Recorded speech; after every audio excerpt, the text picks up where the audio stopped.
mwingine ya 3. Hayo umesoma juzu ngapi mpaka leo? Au umesoma kiasi gani mpaka leo kwenye Qur'ani?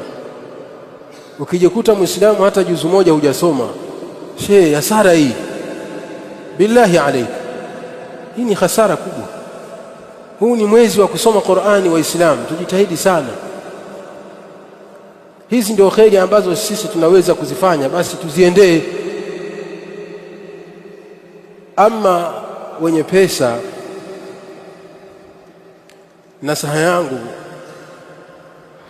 kutumia fursa yao ya mali aliyowajalia Allah tabaraka wa taala kuisaidia dini ya Allah tabaraka wa taala, na kuisaidia dini kwa maana kuwasaidia wenye haja, kuwasaidia maskini, mafakiri, mayatima, wajane, lakini pia kuwasaidia katika masakini wanaingia maustadhi.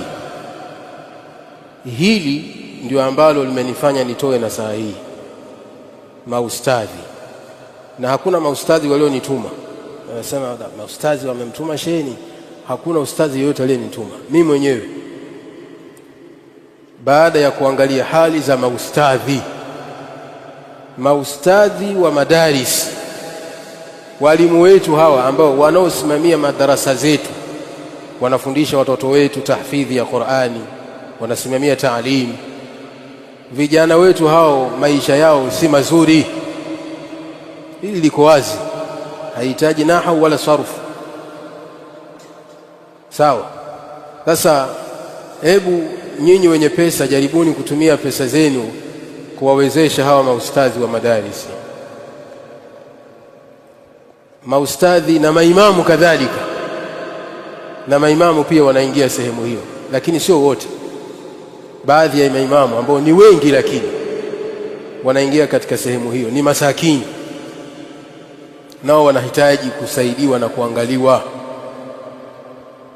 Bil khusus, wapo maustadhi mikoani, vijijini, wako katika hali ya dhiki sana. Yani wapo maustadhi ukifika sehemu hiyo alipo mpaka machozi yanakutoka. Yani ukiwa na chembe ya imani machozi yanakutoka, lakini anapiga da'wa, anafanya da'wa pamoja na ugumu wa maisha. Yani ukimwangalia imamu amechoka, ukiangalia wewe uko mjini hapa, pamoja na kwamba hali yako pia bado ni hohehahe, ila unajiona wewe ni mara 100 kuliko yule dai. Kwa hivyo wapo maduati na walimu wa madaris vijijini, nje ya miji, kadhalika na hapa mjini, ambao wapo katika hali ngumu. Sasa hebu jaribuni kutumia fursa hii ya Ramadhani. Toweni pesa zenu kuwasaidia hawa maustadhi na walimu. Hasa mwezi huu wa Ramadhani wanatenga muda wao mwingi kukaa misikitini kusomesha watu, kusomesha watoto Qur'ani. Wanakosa muda wa kwenda kutafuta riziki, kwenda kuhangaika masokoni kuuza na kununua. Wanatumia muda wao wakiwa misikitini, katika madaris kusomesha, kadhalika kuswalisha watu.